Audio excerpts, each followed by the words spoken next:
Hey folks, this is Kelani. The public test realm has finally opened its gates, so we now have access to patch 8.2.5 in a playable state, and I must say at this point it looks like they actually have quite a few features ready to test, which is always nice. Sometimes the PTR goes up and there's almost nothing new to have a look at, which usually begs the question, why would I spend any time on the PTR at this point in time?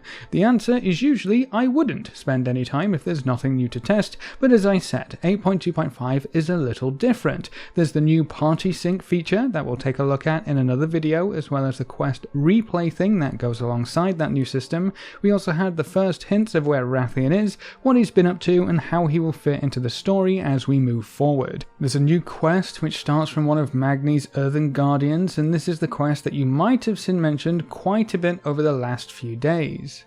Ebonhorn is starting to hear some disturbing things, so it looks like Nzoth's influence can extend even into the Chamber of the Heart, which is a little worrying considering all of our important essence stuff is being stored there. If the Heart of Azeroth can be reached by Nzoth, we might have some more pressing concerns, but for now Ebonhorn is going the way of pretty much every other black dragon, twisted and turned into a force of malice and hate.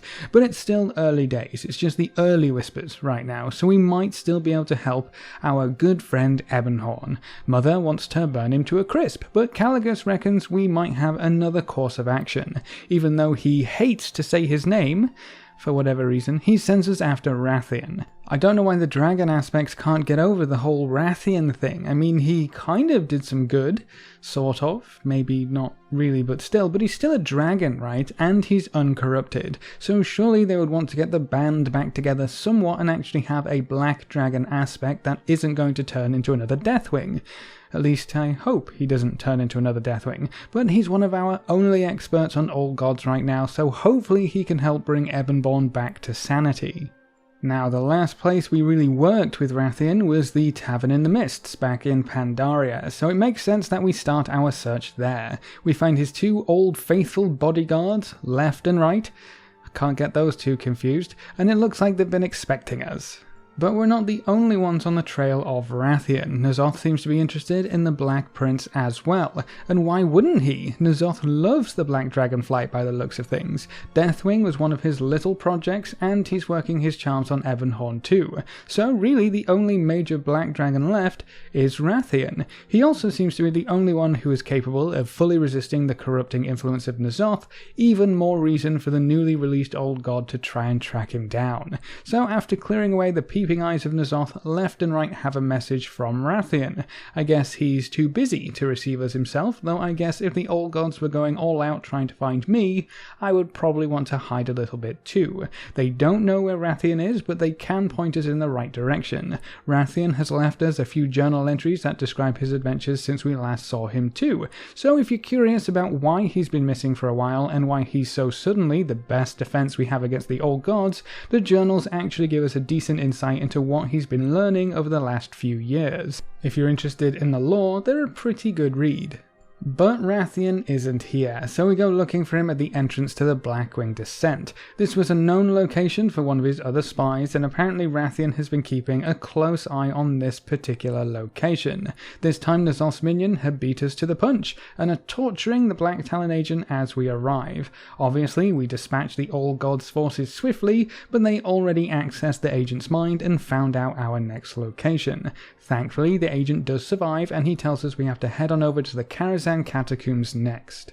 Once again, Nzoth's forces arrive before us, so we're playing catch-up from this point onward. As you work your way through the catacombs, you find signs of Rathian and lots of demented followers of Nzoth. There's a few burned journal pages, some interesting objects to interact with, and a little mini-boss chap who has the title Mouth of Nzoth, so he's sending out some of his big minions by the looks of things. Still no Rathian, but after defeating the Mouth of Nzoth, you find a hastily scribbled note from the Black Dragon. That tells us that we can't shouldn't have been too far behind him because he managed to get this note done just in time, but at least he managed to get away from the old gods for now. Conveniently, he also knows exactly why we're trying to track him down, and about Ebonhorn's condition, and he's kind enough to leave a little potion behind that will apparently cleanse minor old god corruption, so that's incredibly handy really, isn't it? There's also a last journal entry with a really interesting ending. A few lines towards the end say that Rathian will absolutely join the fight against Nzoth when the time comes, when the real battle for Azeroth begins. It's taken a while, but there it is, confirmation that the Battle for Azeroth expansion was never actually about the faction conflict and was actually about the endgame plans for the next big bad, Nzoth. That's the battle that really matters, and that's the battle we're going to come together again to fight.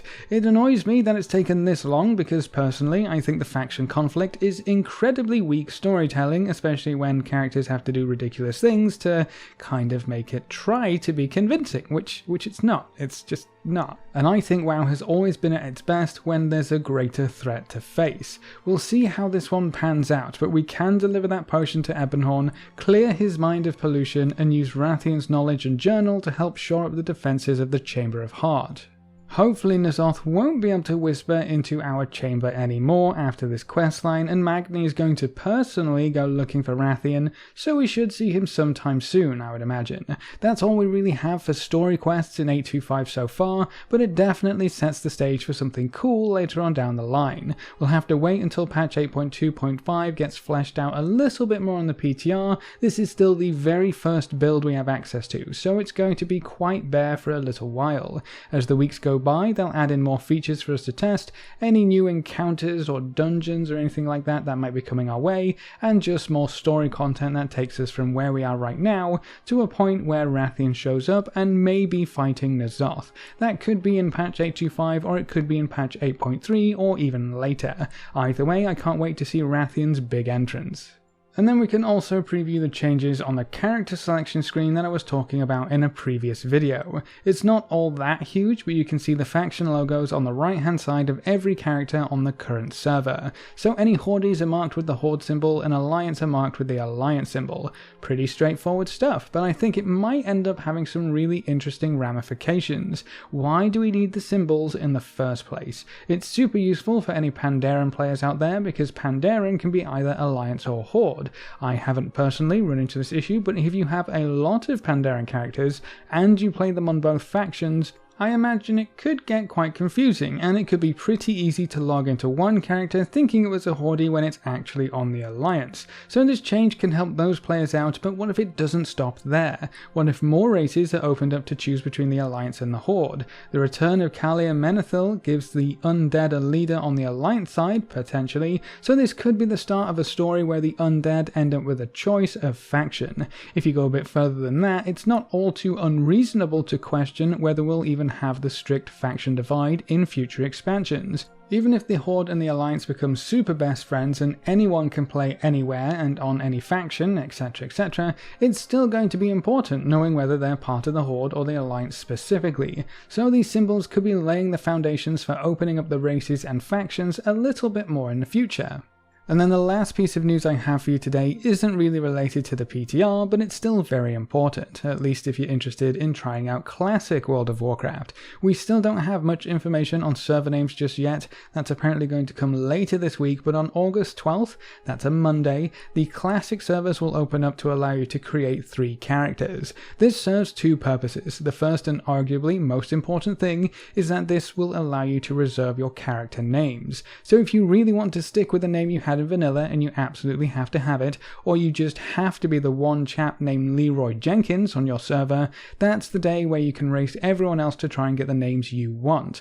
I imagine there's quite a few content creators who will be ready to lock in their names, racing against all the folks who want to take it away from them. I wonder if Asmongold will be able to get his name, or pretty much anyone. I'll be trying to lock in Kelani, of course, but I wouldn't be surprised if someone got it in there before me. The second important purpose this serves is to allow you to create your character ahead of time. So when Classic finally releases on the 28th, you can hop straight into the game instead of trying to fight with a character creator or just rushing your character and everything else. You can go straight into playing the game, which is definitely going to be nice. I remember when the beta first came up, and especially for the stress tests, creating a character was impossible for the first 20 minutes or so because everyone was trying to create them at the same time.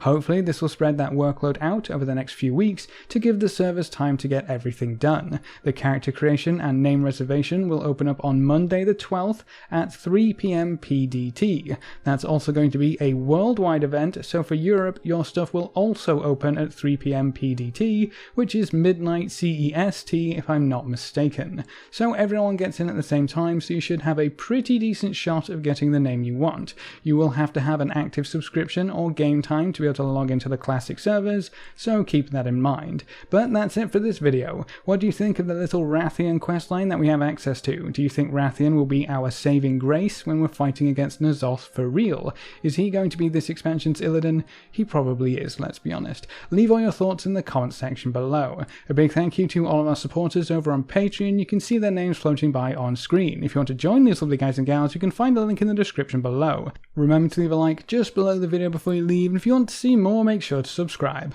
But apart from that, thanks for watching folks, good luck and have fun, and as always I will see you next time.